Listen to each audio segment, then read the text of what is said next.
সালাতে দোয়া কবুল হয়। সালাতে দোয়া কবুলের 3 জায়গা।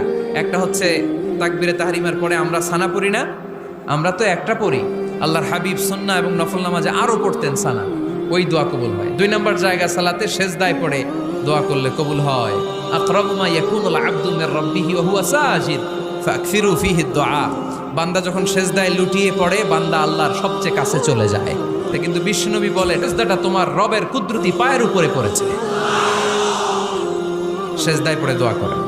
সালাম ফিরানোর আগে বিশ্বনবী দোয়া করতেন, লা ইউসাল্লিমান্না আহাদুকুম হাত্তা ইয়াতাআওয়াযা মিন আরবা'a।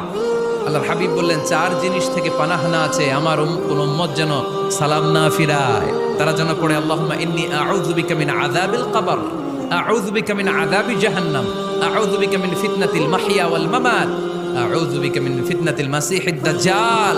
আল্লাহ কবরের আযাব থেকে বাঁচাও, আল্লাহ জাহান্নামের আগুন থেকে বাঁচাও, আল্লাহ জীবন